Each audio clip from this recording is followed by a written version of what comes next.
Welcome in, everyone. We are trying something a little new. Welcome to the inaugural episode of the Four Corners Softball Podcast. I'm Kyle Parmley. I am joined today by Karen Johns. Karen, how you doing today? Doing great, Kyle. Softball season is underway. No better time of the year. That's exactly right. We are recording this on a beautiful mid-February day, and that is only going to last so long because as soon as the season gets going in full gear here in the state of Alabama, it'll get cold and dreary and nasty like it always does. But we'll take the good days when we can get them and hope that they lead to plenty more in March and April. But let's go ahead and set the stage for what we're trying to do here. The Four Corners podcast is going to cover softball in the state of Alabama. That's high school ball, that's college ball. Heck, I know we even have a pro team coming to Oxford in not too long. So we just want to give the sport a platform to showcase itself. Karen, you've been around the sport for a long time and have seen the waves that it's made and how it's grown so much. So why don't you give the listeners a little bit of your background in the sport and what all you've been involved with over the years? Well, I've been involved as a player and a coach for a really long time, since the late 1970s. So my very first softball game, I played with a wooden bat, which was kind of crazy to think about. But just in regards, really, I want to hone in on the state of Alabama. Patrick Murphy and I came as assistant coaches to the University of Alabama. We got hired in the spring of 1996. Okay. In May, went to Lagoon Park to see the state championships, and I thought I was in the wrong facility because I was slow pitch games, and nobody told me that both were being played still at that time.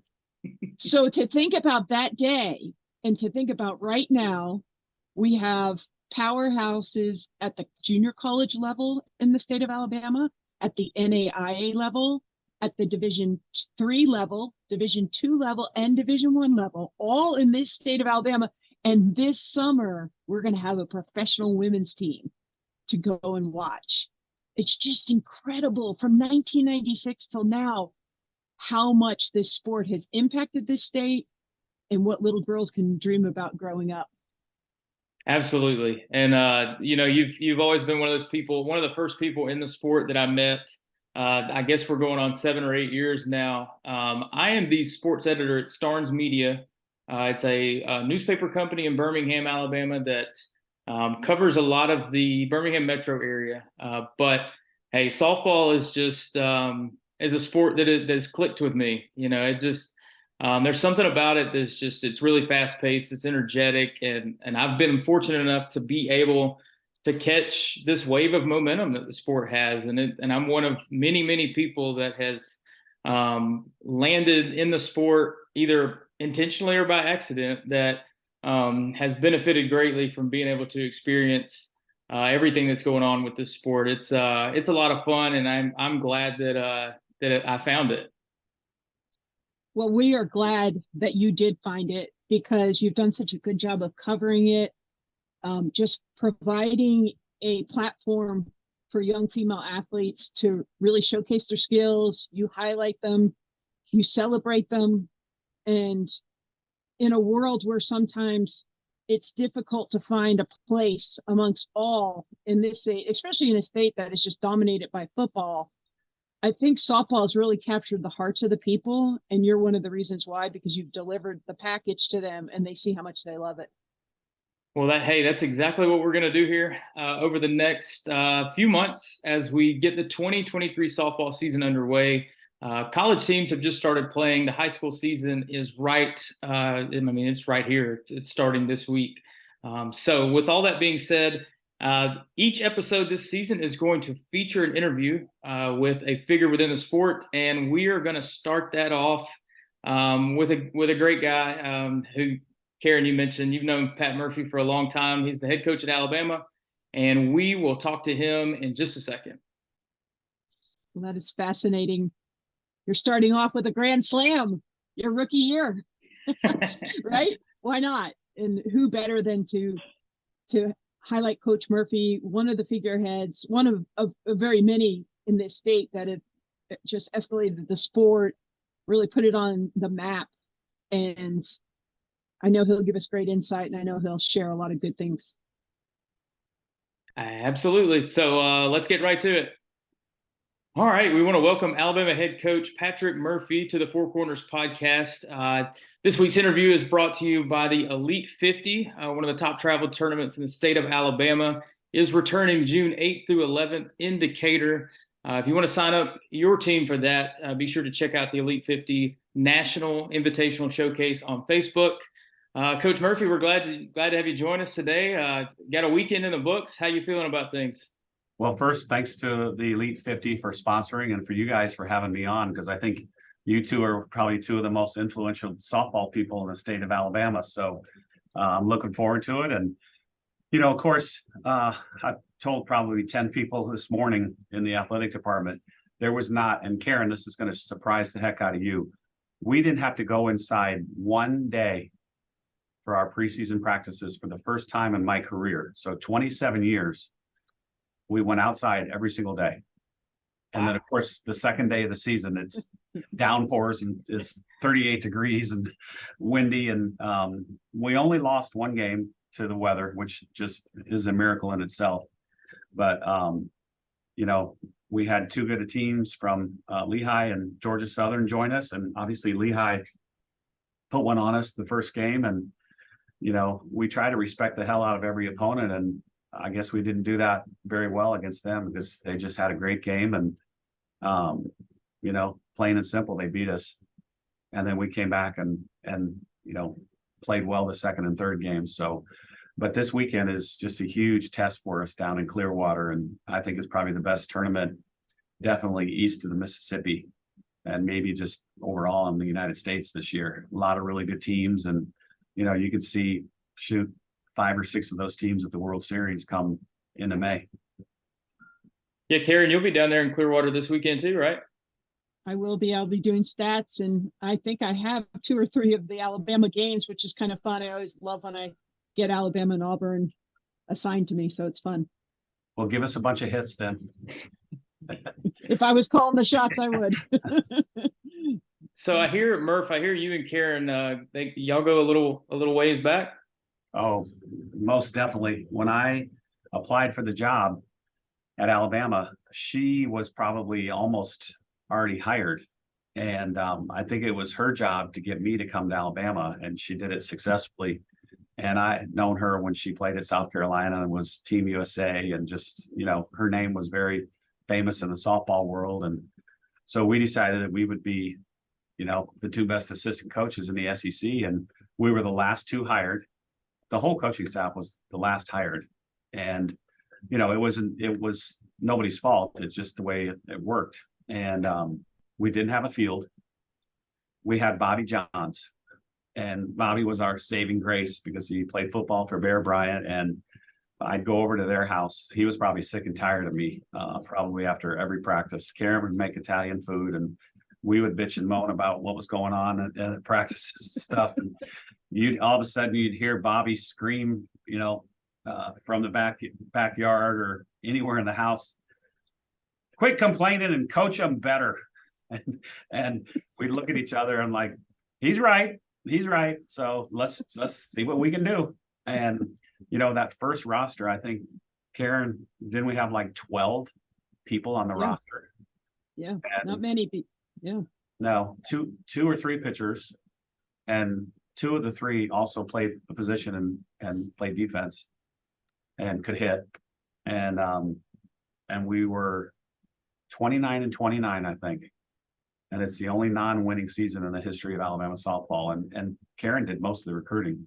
And we just said before, you know, she went out to watch slow pitch games in the state of Alabama because they were still playing slow pitch. And I can remember one time she came back and she's like, she can throw, she can run, and she can play defense, but I have no idea whether she can hit because obviously it's slow pitch. But we got, you know, some really, really good athletes. Those first couple of years, we had walk-on tryouts at Alabama and picked up a couple of kids, and, you know, we made it work. And then the second year we were 48-17 or something and won the SEC tournament and really thought we were going to go to the NCAA tournament. We got snubbed. And I think at the time there was only 48 teams that made it, not 64. And we had to have been one of the last teams not chosen. And then the next year, I became the head coach, and we're on a radio at the very end. We're up literally where I am right now, different office, but the NCAA selection show was by teleconference at the time, no TV. So we're on this teleconference and we're hearing all these teams and not Alabama, and we're disappointed. And then all of a sudden the lady that's doing the call says, "Oh, I'm so sorry. I just was found out that a lot of the country didn't hear the first regional mentioned. So we'll come back after commercial and read that again." So we kind of looked at each other like, "Oh my God, there's a chance," like Dumb and Dumber. You're saying we have a chance. And they came back, and I don't remember who the lady was, but she said, number 1 seed, UCLA Bruins, 62-1 or something, hosting in the NCAA tournament for the 15th straight year. And they will play the 6th seed, the first time participant, the University of Alabama. And we just went nuts. And we would have been the second school named, but we had to wait 55 minutes because we didn't get the first part of the selection show. But that's a little bit of our history that not many people know, but wouldn't have traded any other way. And we had a huge celebration, and we go out to our cars, and the girls have just plastered, you name it, on our cars to celebrate the occasion. And that's kind of where the history of Alabama softball in the postseason started. Well, kind of fast forward that to today. I mean, from there, it's been built into a national championship program, and now you guys it's hard to get a ticket to a game. Yeah, it's amazing. And, the other thing, away games. I think in our history, we probably set the attendance record at most SEC schools when we come to town. Karen knows this, Clearwater's sold out for the second time, probably. We were there in 2020, I think, and they advertised during the World Series, and they sold out within an hour of when they could buy a ticket. But last year, we had probably 8 sellouts on the road, 21 at home, and we already have 5. We had 5 sellouts before we even threw a pitch here. So, and the ticket office told me that there was 2 other really close and 1 other SEC game that was like 200 left. So it might be time for more seats at the Rhodes House, which is a good problem to have. It absolutely is. All right, so I want to take you all the way back. So tell me how Pat Murphy ends up in the world of softball. So when we would have family reunions in Northeast Iowa on a farm in Dumont, Iowa, population about 800 people, my grandpa and grandmother had this huge Iowa farm yard. It was a century-old farm, which means it was in the same family for 100 years. And every 4th of July, Memorial Day, you name it, they would have a softball game after everybody ate dinner or lunch. And my uncles played fast pitch in the Army, and they had daughters that also played fast pitch. So it became a fast pitch game. And I was just mesmerized by how these young ladies could throw the ball that fast with that much control, with that much movement. And then when I go to UNI and I take a class called Coaching Theory of Softball. And then I became a sports information person for the softball team. And I just fell in love with the sport. I got to watch Creighton. Karen, you remember how good Creighton was in college softball. They would come to the Northern Iowa Dome and play, and I'd be like, oh my gosh, these are incredible athletes. And Jill Justin, Karen knows that name too, but Jill Justin played at Northern Illinois, and to this day, she'd still hit. Like she hit with a shitty ball and a crappy bat, and she crushed it. And I wish we could talk to her right now, because that lady could hit. And I think she's from a suburb of Chicago, and was just a great hitter. And I fell in love with the speed of the game. The competition was great. The strategy was cool. You could steal bases. You could do everything that you do in baseball, just on a smaller field. And then when I went to grad school at Louisiana Lafayette, I met Yvette Gerard, and right when I got down there, the assistant coach had left, and Gerard heard that I coached high school baseball in Iowa, and that was my saving grace because I could walk and chew gum at the same time. And she took me out to eat pizza, and at the end of it, she said, "How about another duty?" And I said, "Sure, what is it?" And she said, "My assistant coach, $6,000 part-time, no benefits. What do you think?" And I was like, "Heck yeah, that's a lot of money." And I didn't even have a car at the time. So that's how it started. I spent 5 years with her, and she was probably the best boss I could ever encounter as a first-year coach. She's in every Hall of Fame in Louisiana and the NFCA, and just a great, great lady. And her number one thing was her work ethic. Was she was not going to get outworked, and it rubbed off on me. And then when the SEC started, I applied at every school, got turned down by everybody except for Karen and Alabama. And when they called, I said, "Yeah, let's do it." I'd never been to Tuscaloosa. I didn't know anybody here except for her. And I was like, let's do this. And 27 years later, I'm talking to you two. Yep, here we are. Hey, that sports information work, that's not for the faint of heart, is it? No, and I could tell you, I did it both. I did softball SID and assistant coach for 3 years. Man. So anytime a newspaper guy called us, I knew everybody's batting average because I did it by typewriter. Oof. There was no computer. I had a calculator and a typewriter. So every game I would do all the stats by hand with a typewriter. So Wow. yeah. And it was mail outs, not emails, like copies and mail outs to yeah. We have come a long way. Yes. I used the fax machine like it was nobody's business because it was quicker. I think most players today do not know what a fax machine is any longer. No.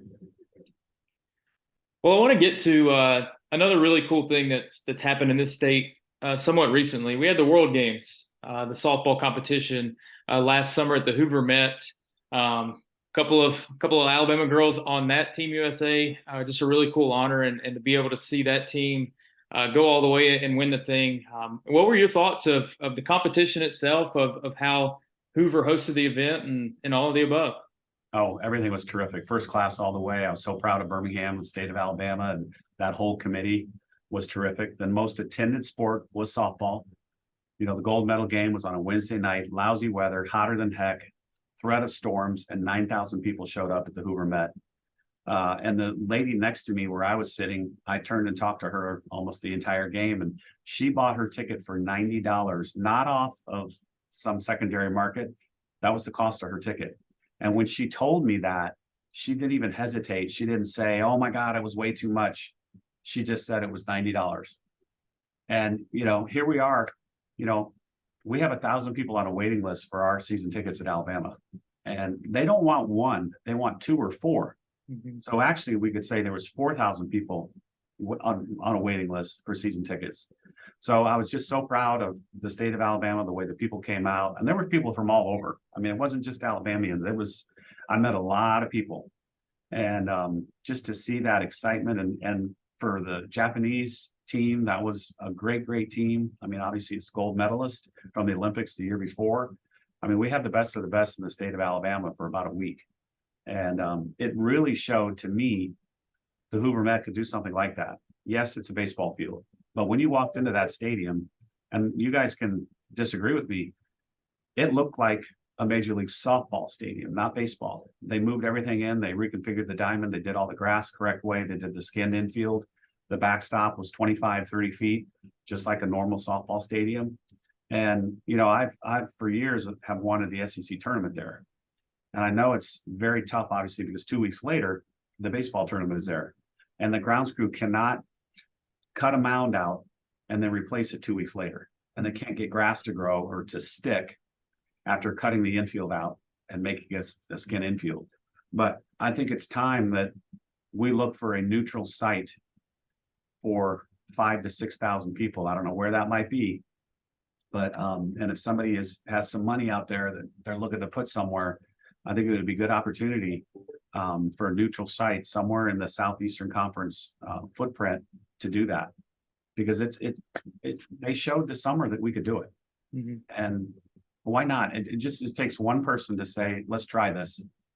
And maybe it's not so successful the first year, but 3-4 years down the road, now you're talking about 9,000 people watching the SEC tournament championship on ESPN, and people are wondering, why didn't we do this sooner? Well, that's one thing I've always appreciated about both of you is the why not attitude of, like, let's try new things. Let's try things that people have either just never really thought of or thought is too crazy to try. But in the sake of advancing the sport, I mean, like, there's so many things that have happened over the last several years that, like you said, it's why didn't we do this sooner? Yeah. And one of the things that you guys have, and hopefully you'll agree with me that I have, is we have the best interest of the sport at heart. What's best for the sport, not for ourselves individually, but best for the sport in the state of Alabama and the United States. And unfortunately, I don't think some people have that. It's what's best for them, not what's best for the sport. So if we really, really sit down and think what's best for the sport, that's when I think it's going to really just take off and grow. Yeah, I agree. Karen, what did you think? Like, I know when I walked into Hoover Met for the first time, like Murph said, like, you walk in and, like, it looked like a legitimate big time softball stadium. It didn't look like, oh, they just haphazardly put something together. Like, the way that that field crew did that work, it was awesome. Well, I've had the privilege of being at a lot of world championships as a player and a coach. And there's been no venue, and I participated in a player in 3 of them, and as a coach, 2 at the women's level, 1 at the junior level. And there's never been a venue like that, not even close. And the environment, the concessions, the parking, Hoover lights out, the best ever. And it was just such a joy to sit there.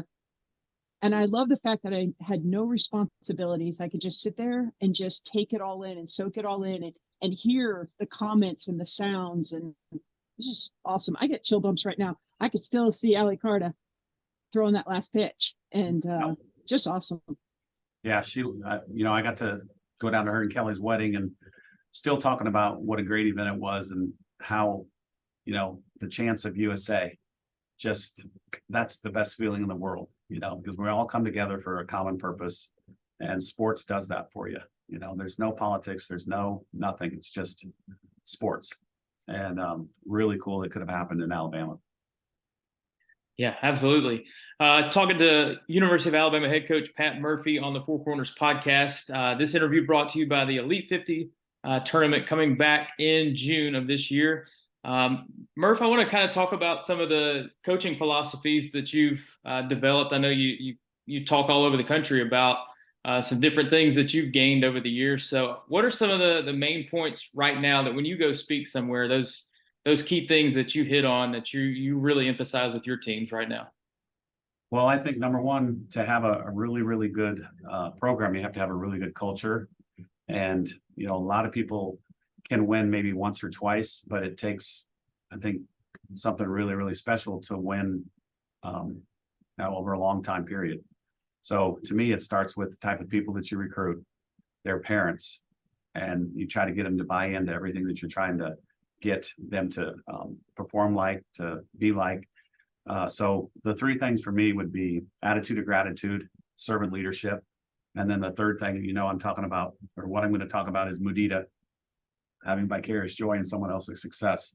So if you can get all of those 3 together, I think if you build a better person to start with, she's going to become a better teammate, and a better teammate is going to become a better athlete, and then a better athlete is going to become a better team. So you put all those together, and women outlive men 10 to 15 years now. So kudos to Karen. We're kind of out of luck, Kyle.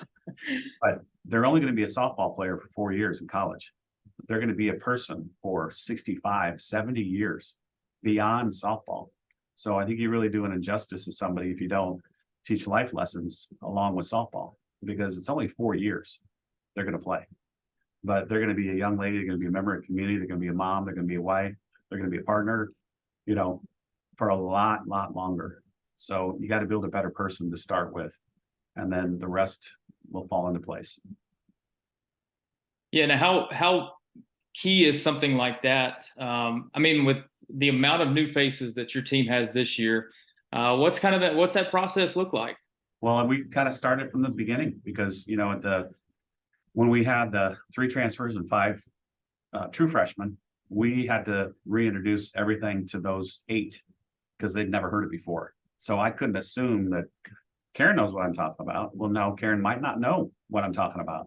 So we had to go back to the basics from the very beginning, and we do something called class dinners that have really helped us. So the seniors come to my house, I cook dinner, and it's basically a leadership opportunity. We talk about leadership, what it looks like, what are their pitfalls, what are they worried about, for 2 hours. Then the juniors go to Allie's house, and it's more of a, there's an itinerary for every dinner. She makes something really good Cajun. And then we do some role-playing stuff where we have scenarios that have happened in our program, and then they act it out. And then the other juniors try to figure out what they would say, what they would do, what they wouldn't do. And it's real life things. The sophomores go to our pitching coach's house. He cooks dinner, and now it's a little bit more leadership. But there's other things on the itinerary. And then the freshmen finally come back to my house, and I cook dinner. And then it's kind of a get to know me night because they're brand new. But I read one time, and I don't remember the book, but the stat was, if someone is in college in their freshman year, okay, so a freshman at Alabama, if they step into one house in the community, like if they go to eat dinner at Karen's house or your house, they're 87% more likely to return to school because of only one time in somebody's house, because they feel at home. So the freshmen come like the 3rd night that they're here. I prefer that they carpool, they come to my house, they get a home cooked meal. We're trying to get away from those jitters of homesickness, I miss my mom and dad, things like that. But immediately they get to step into somebody's house. Okay.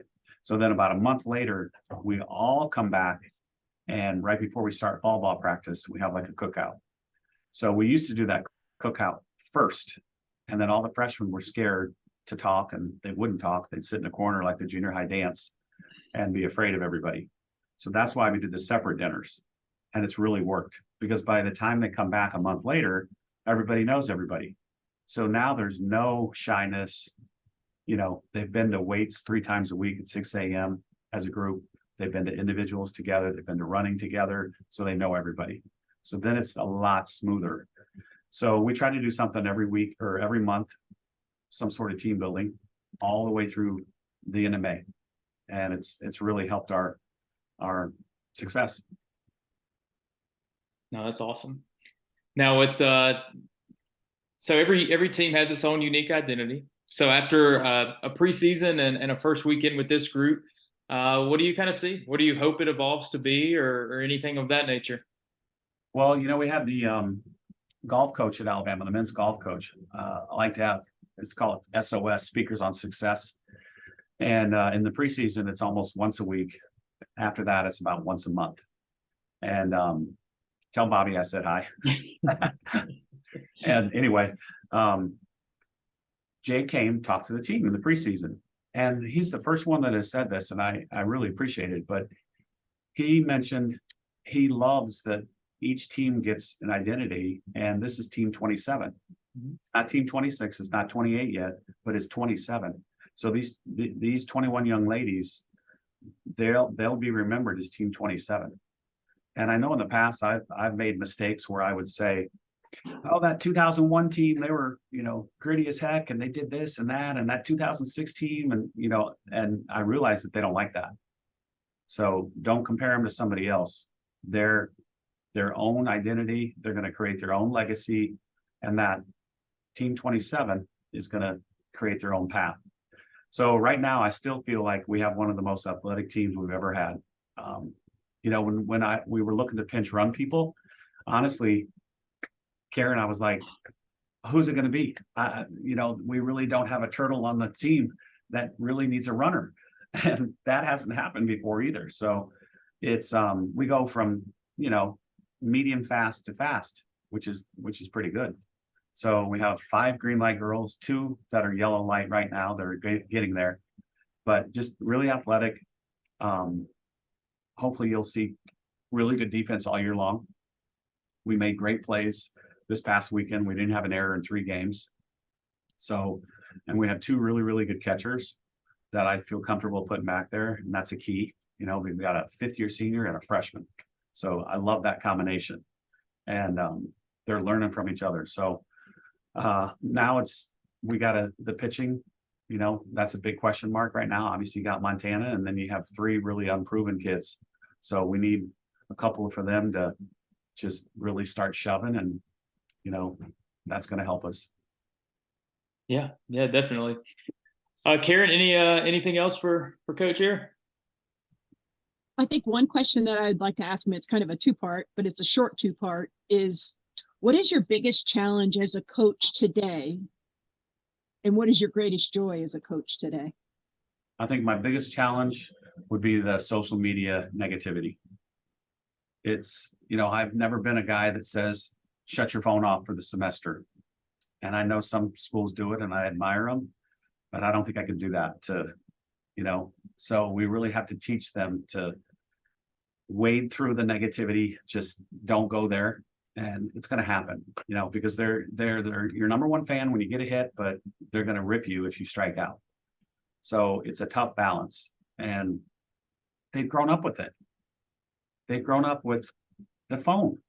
So it's like an automatic response after a game. Get on the phone and start scrolling.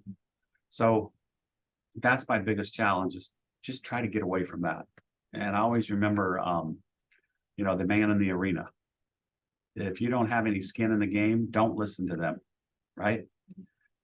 Greatest joy is probably when alums come back and they talk to us about their time at Alabama. And, you know, the national championship reunion from 12 was last year, and 18 of the 20 came back, and one had food poisoning and the other one works for the United States government and couldn't tell us where she is. So all 18 really got to come home, and just to hear their stories and to see them is just the greatest joy. Because, you know, the coolest part of this job is I've been here since day one, and I can tell you what every single person, where they're living, if they're married, if they have a dog, if they have kids, what their job is, you name it, I could tell you right now. And, you know, like, and Karen, you know, Christy Kyle. So Christy Kyle came, we had trivia night. So she came and played trivia with a bunch of alums. JC Chapman was here. And Christy gives me a hug and she says, Murph, don't ever leave Alabama, because if you leave, it just won't be the same. You know, and I can sit in my office and I'm looking across the street at the baseball stadium, and I see all these kids come back. And there was about 6, it was basketball players though, and we're at a restaurant one day eating lunch. And as I walked by them, I knew all of them, or I remembered them, but their coach wasn't here. And I kind of felt bad for them, right? So I turned around and I said, hey, you guys, I know you all love Alabama. You graduated from Alabama. But the guy that coached you isn't here, but I am. So you're always welcome back. I'm proud of you, and just realize that. And one of them got up and gave me a big hug, and, you know, I really appreciate that, coach. And, you know, just things like that I probably take for granted, you know, that I've been here forever. But, you know, some other sports aren't that lucky. And when they come back, their coach isn't here. So I think that's my greatest joy right now. That's a good question. Yeah, no, that is really good stuff. Murph, any final thoughts? I mean, I'm really looking forward to seeing what Team 27 puts out there this year. Yeah, I can't wait to see both of you guys at the Rhodes House. And, you know, one thing that I would say is to all your listeners, if you want to come to a game, you know, tickets are on sale right now for single games. So if they know what game they want to go to, get those tickets right now. Just don't wait. Just get them online and have them on hand. So when they come to the gate, they've got a ticket. Because I'd hate for somebody to drive 2 or 3 hours and have the sign on the ticket window, today's game's sold out. So, but also thanks to what you guys are doing. I think this will be a really successful podcast. And I know there's great softball in this state. I mean, Karen was here at the very beginning, and both of us can say, unbelievable how much talent, how much the sport has grown. You know, you look at some high schools and their facilities, it's like, wow. kudos to that school for giving a softball program a major league park. And I've seen several. So really, really cool to see that. You know, our state tournament's in a really nice spot now, thanks to you, Kyle. So, but there's still things that we can do and improve, and you know, I think we'll get it done. Absolutely. I'm looking forward to it, continuing to try to grow the game any way we can. It's a good one. And yeah, I'm just, right back at you. I mean, I appreciate the advocate that you've been for the sport and for people. I mean, like, people like me don't enjoy the sport like I do without people encouraging and investing along the way. So that means a great deal as well. And yeah, I mean, you say that I helped get the state tournament out of Lagoon Park, but that was definitely a culmination of many years and a lot of vocal outreach by a lot of people. Well, and Karen, I'll see you in Clearwater.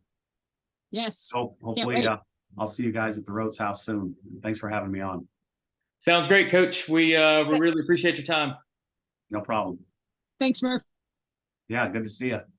All right. We really want to thank Coach Murphy for coming on today. Today's headline interview was brought to you by Elite 50, one of the top travel tournaments in the state of Alabama, June 8th through 11th in Decatur. So get your team signed up today. It's also a qualifier for the Alliance Fast Pitch National Tournament this year as well. Plenty of teams that I've heard from already that are going to be in this year's Elite 50, 14U, 16U, 18U. Go to Elite 50 National Invitational Showcase on Facebook to find out how you can sign your team up for that tournament. Really cool stuff from Murph there. I really, hope that you guys enjoyed that. So Karen, here's what we're going to do. We're going to start a Four Corners segment of this podcast, and we're going to start it off at first base. Let's take a look at Alabama and Auburn's starts of the season. Both of them got things going over the weekend. Alabama hosted a few games before the weather got them, and Auburn put together a 4-1 start down in Florida as well. So just kind of overall thoughts from what you got to see from those teams. Well, I thought from the Auburn perspective, boy, they got some really good pitching, and Yes, not shocking. Lots of good returners, a couple of newbies. So that was really neat to see. It was really nice to see Shelby Lowe back out there healthy. Yes. And I think a healthy Shelby Lowe totally changes the end of their season. I think is going to really change the landscape for them this year. Just really exciting to see them back, and not only healthy physically, but mentally as a program. I think, Mickey Dean has done a really good job of taking them through some hard times and really kind of pushing it through to the other side now. And so I'm really excited to see their progress from week to week. I think from the Alabama perspective, I think I was really excited to see the new people contributing so much, because they do have so much new this year. And it was really the youth that really came through. The freshmen really stepped up. I think they got a little bump in the road with the pitching. But again, I worked a lot of other games this weekend. And when you have new pitching coach, new pitchers, and veteran pitchers, there's a lot that has to take place that you cannot duplicate in practice, and you can't duplicate it in the fall. You're not playing against the same level of competition. And so I think for Alabama, it's just a matter of getting comfortable, calling pitches, what rotation are we going to use? I saw a lot of highly ranked teams and teams that are ranked in the top 25 struggle through some of the management of how they're going to use their pitchers. So that wasn't a big shock to me. So I think once they establish those roles, they have a smaller pitching staff in comparison to a lot of these teams. Some of the teams I called this weekend, they have 7 pitching staff, like 7 pitchers on their staff. And so softball is evolving into those starters, middle relievers, and finishers. And so I think I'm going to really look forward to seeing the growth in Alabama this weekend, because they're going into the fire pit down in Tampa. So that's kind of my view of both of those programs right now. A little bit hard for me to judge. I think this weekend, each one kind of steps up their level of play. So it'll be interesting for me to see how they respond to that.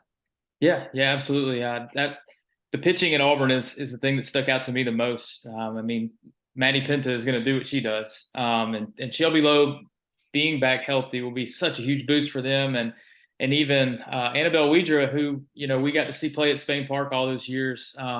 Her doing it in the circle and at the plate for Auburn, just a big highlight for the Tigers over the weekend. Good start for them. And yeah, Alabama, Murph told us like the weather was great all preseason, and then it got a little sloppy there over the weekend, and they will not be happy with that Lehigh game. But as you said, they'll really start to find out what they're made of in Clearwater this weekend. All right, let's go to second base now. Extending on the college talk, I mean, college softball is at such a high level statewide. If you're just a casual observer, you'll know that Alabama and Auburn have been really successful programs over the years, but don't discount what the other levels of softball, they're happening all across the state. I mean, you look at Division II last year, Auburn Montgomery makes a run to the World Series. You look at NAIA, Mobile finishes as the runner-up in NAIA, so they made their World Series for like the third time in the last handful of years.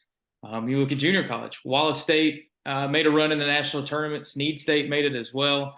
There's so much good ball being played statewide, and you've got a couple of programs like UAB's got AJ Doherty as the coach now. Troy's got Eric Newell as the coach now. There's a lot happening at a lot of levels that it's really cool to see the elevation, the rising tide that lifts all boats type of deal.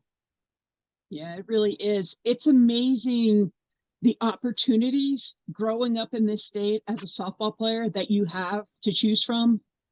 And if you really want to play in college, there's opportunity. So I'm just super excited for Troy, UAB. Really want to see where those two programs go this year, what the recruiting's going to be like. But you're right. When we talked with Murph, we think back of 1996 till now, and it's just incredible. The amount of growth, the facilities, the programs, the coaching, the youth coaching, everything. It's just really turned into such a bright, shining star for this state. Absolutely, it has. Even like, I mentioned AUM. The Gulf South Conference has like 4 in-state teams that all have had their flashes. UAH had a really good season last year, and they have expectations to do that again this year. And then you even look at West Alabama and Montevallo that are just solid programs. So I can't wait to see what all those teams are able to do here in 2023. I think it'll be a lot of fun. All right, third base. Let's talk a little high school ball. It gets started this week, which, as you know, is bound to happen. Weather is going to play a factor this opening weekend, of course. There's only tornadoes mentioned. That's all. No big deal. No big deal. Yeah, exactly. So nothing new there as far as getting the season started around some of the elements. But I did kind of want to make a list of each of the state champions last year at the high school ranks and just kind of give a little insight into primarily just how open I think things are heading into this year. I mean, if you look at the 7A winner last year, Thompson beats Hewitt-Trussville in the final. Thompson's got Shaylee Clemens is back in the circle, Auburn signee. She had a phenomenal postseason run last year. She's back. Thompson did lose a little bit, but they've got a lot back, and I think they're probably the preseason favorites in 7A. But as we know, there's so many good 7A teams. That'll be one to watch. In 6A, Athens wins state title last year. Their top 2 arms, Emily and Katie Simon, are now pitching at Wallace State. Catchers at Southern Illinois. They lost a few other really big contributors. So it'll be interesting to see how Athens, they've got an Oklahoma State commit and Morgan Stiles still playing in the infield. So they'll be good, but 6A kind of wide open. 5A, similar deal. Hayden wins the state championship last year. They have a run that kind of opened some eyes because they were good, but people weren't really talking about them heading into the postseason, and they did some big things. So we'll see about 5A. 4A, Curry, no stranger to state championships. They win it again. They lose a little bit, but they'll still be really strong heading into this year. In 3A, Houston Academy wins state championship last year. Axe Milanowski, their best player, goes to Auburn. She's at Auburn now. But they still have Brea Hodges at Houston Academy, and that girl, she can throw, she can hit. She's a really, really good player. So look out for them. Orange Beach won the 2A title last year. That team is ridiculous. They're loaded. They're in 4A now this year, and they will certainly still be a factor. They're finally starting to get a few seniors at that school, if I'm not mistaken. And then in 1A, Holy Spirit won the state championship last year, but their top pitcher, Alyssa Faircloth, is now at Tuscaloosa County. So we'll see how that shakes out as well. But yeah, so I mean, there's no like heavy favorites entering the season where you're just like, oh, it's them and everybody else in a class. Yes. And I think the thing with the high school season, it's really fascinating because they play so many games, but when it gets down to the nitty gritty, they're playing about 6 regular season games that have really real strong impact, I should say. And then you're playing a 1-game fight for your life just to move on. So Yep.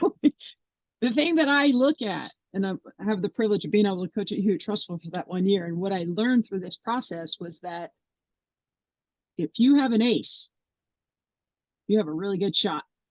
And those programs that are bringing back those aces, those are the ones that are going to be the favorites because they know how to manage through this season. You don't have to pitch your ace for 30 games.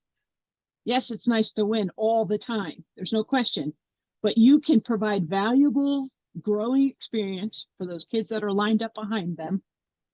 And then you develop your staff to get you through the gauntlet sometimes of Oxford. So I just see it as if you're returning your ace pitcher, you have to feel really good about moving forward because they're going to be able to pitch 7 games for you that are meaningful and probably win a lot of those. And so I think that's where the advantage lies. And having great hitters is a good thing, and having a great, having players committed to these high level programs. But the bottom line is if your circle isn't healthy and strong, it's hard to get through that type of a tournament, regionals, and then in Oxford. Yeah, no doubt. And that leads us to home plate. So recently, the Alabama High School Athletic Association announced that the state tournament will remain in Oxford for at least the next 5 seasons. So it's been in Oxford at Choccolocco Park the last 2 years. That's been worlds better than what it has been at Lagoon Park in Montgomery. So I'm glad that it is remaining in Oxford for at least the next few years, and I hope that we can continue figuring out ways to make continue that advancement. There is no doubt that was the first move, and they made it, and it's good, and now we're here. And now it's the next move. The next move is the format. The format is very, very archaic. When I mean to that is I'm going to compare it to the baseball. I still would like to see regional play and have some of those regular season games generate more interest and more excitement for all the schools involved, create some more rivalries possibly. I think it'd be so good for the sport and for the athletes. But I think that format of the rounds of playoffs and higher seed hosting, if you've hosted before, kind of like the football format, most fans are very familiar with that format too. Because I think the on-campus facilities are beautiful. I think they're well maintained. These coaches work really hard to keep their fields nice, and their players and their parents. And I think there's no point in going to parks that aren't able to be maintained as well because they do have so much traffic on them.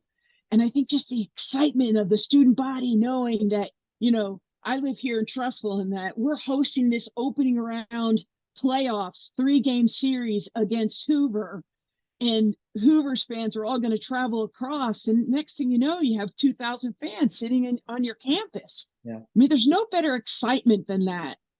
And you have control, a little better format because of the weather. You don't have 50 teams sitting in a spot trying to figure out how we're going to get all these games in because nobody has the pitching to recover from that. Nobody right. In the state has that kind of depth. So I think that would be something that I'd love to see them take the next step. I think the coaches, I know they have these committees and these panels, and I think now's the time, and let's do it.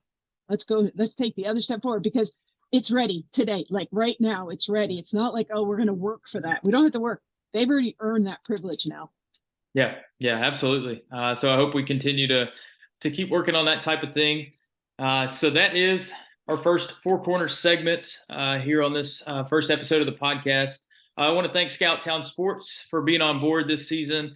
Scouttown Sports has got a big summer planned. They want you to be a part of it. Scouttown's hosting 3 tournaments this summer.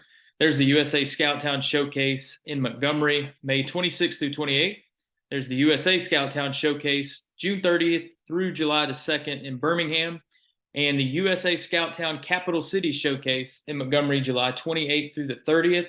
They've also got a few other things going on, so check them out on Facebook and online. They can be found on Facebook at Scouttown Sports. Their website is scouttown.sportengine.com. We'll throw that website on the page here. Scouttown events are unique.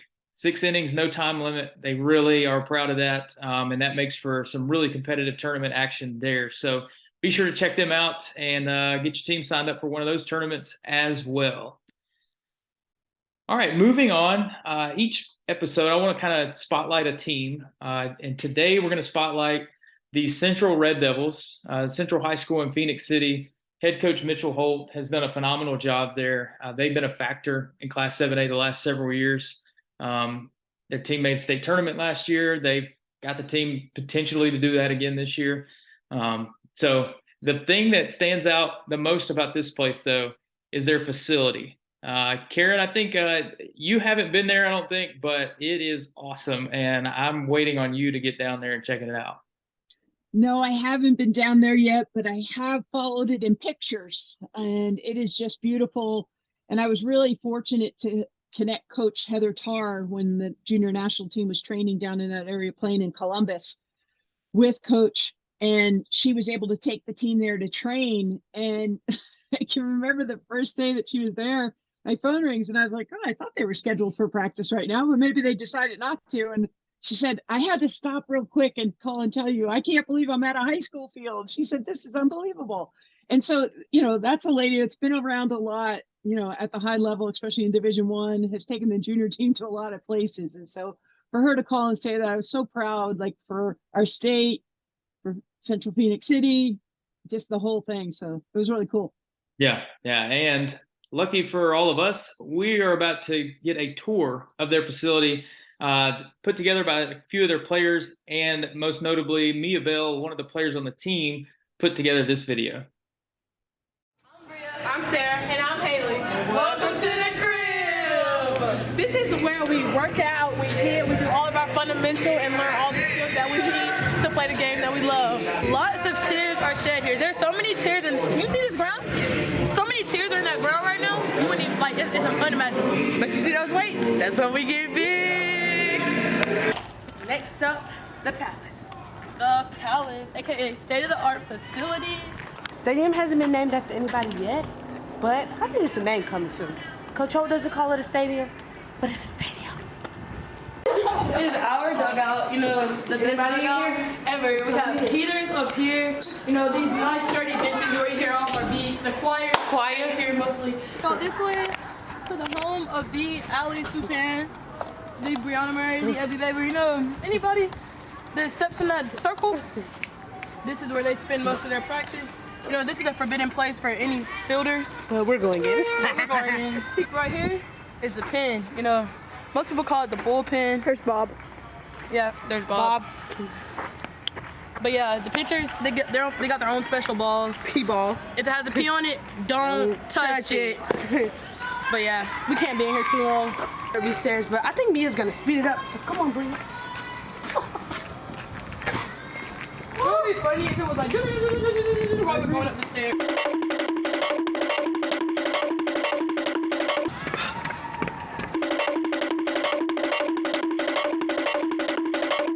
This is where most of our fans sit. Yeah, most of the double fans sit up here. The best view in the house. Best view in the house. We got bucket seats. Perfect. And these are view holders, Perfect view. Take a little break. Cup holders. Best view in the house. Hey guys! Hey guys! Nobody said hey to me. This is the press box. This is where they keep control of the lights. They keep control of the scoreboard. All that funny stuff we have on the scoreboard. Heart videos. All that. Microphones. All that. I don't want to say anything here. Oh. Hello? Oh, I don't think it's on. Thanks for taking the trip around, crib. Remember, go Devils. Catch us on February 21st. Game day. Now Coach Holt's calling us. Bye, guys. I gotta practice. All right, well, that's phenomenal stuff. I love going down there and checking that facility out. That place is just, it's awesome. It's great. They got a great atmosphere, game day atmosphere too. It's just a whole lot of fun to be a part of, and they got a good team to go along with it. So can't wait to see them in the spring. So that's our team spotlight this week. And then one final segment for you guys. We're going to introduce this season as well. Many of you know Barry Brake, longtime softball coach at Gardendale, baseball coach before that. If you know him, you definitely know him. Everybody has their own opinions, but he's a great guy, loves the game. And he is going to take us on a ride today and every other day. Here's what Barry's thinking. Hey, my name's Barry Brake. I'd like to welcome you to the first episode of Four Corners Softball Podcast. I hope everybody's enjoying Kyle and Coach Johns. Today, I thought I would ask a few questions to Brad Myrick. Brad Myrick is the head athletic trainer at Gardendale High School. He is a former coach. He has a background history with softball. Many of you might recognize Brad from working at the Hoover Park and Recs covering events. So Brad should be fairly knowledgeable about the couple of questions that I'm going to ask him today. With softball season opening up this week, with high schools getting underway, colleges got underway the last few days, I'd like to ask Brad about things that you see from an athletic trainer standpoint on early season injuries in softball, and perhaps how kids, hopefully before now, have prepared. Brad? Yep. Thank you, Barry Brake. Thank you guys for having me on. So, yes, we're about to kick up softball season here at Gardendale High School. So, some of the things that we usually see here at Gardendale High School are some rotator cuff inflammation, and we may have some of our softball players may complain with a little bit of elbow pain. But because of a rule that went into effect with Alabama High School Association several years ago, they implemented a 1-month throwing program, and as far as cutting down on injuries, that seems to be one of the things that has cut down a lot of our rotator cuff inflammation, a lot of our elbow injuries. So basically, the coaches are just building up their throwing, kind of letting them throw, more and more every day to get them kind of used to when practice actually starts. So, Brad, let me ask you this: could you show us maybe one or two stretches or exercises that kids could do early in the season? Again, hopefully they've already done this to prepare for the season. That would help maintain and build in their shoulder and their arm. Yeah, correct. So yeah, a lot of the injuries that we see, they're overuse type injuries. So yes, there are some things that if an athlete's experiencing some pain in their shoulder or their elbow, there are some stretches and things they can do. So obviously, we tell our athletes make sure they stay well hydrated. Make sure they're taking care of their bodies, make sure they're eating healthy and those type of things. But if you have to do a couple stretches, you want to do them with me, or how do you want to do No, these? you just do them straight forward. Okay, so one of the stretches we might do, we may just do kind of a cross-body stretch. Okay, a lot of these are static stretches where they just kind of hold it for, 15 or 20 seconds, and I may do this 5 or 6 times, okay? Another stretch they can do is kind of a tricep stretch where they just kind of head back over their head. They're just kind of pulling and stretching their tricep. Another stretch that a lot of our athletes they forget about is obviously stretching, doing a kind of a wrist extension or a wrist kind of flexion injury, just because a lot of those muscles do attach at the elbow. Another stretch you could do is kind of what we call external rotation, just kind of bringing your elbow here, internal rotation, kind of bring your elbow in. A lot of these are kind of mimic the throwing motion. In your opinion, do you think a lot of injuries that you see early in the year could be prevented by kids preparing their body? In other words, like getting out and throwing. I know we talked about the Athletic Association having a throwing program, but just, like how many kids get out in the yard and throw their house and just play pitch these days? Just get out and throw the ball. Absolutely.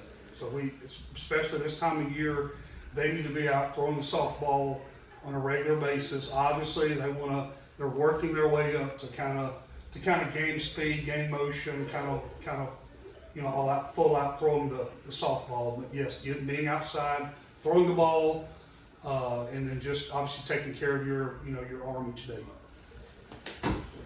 Hey, that's our first, I don't know what we're going to call this, Doc. That's our first broadcast today that I'm bringing to you from Four Corners Softball. We hope to get out, see some more folks, maybe some behind the scenes things in different high schools or on the field. Hey, if you have anything you'd like us to try to look at or check into, get in touch with Kyle or Coach Johns.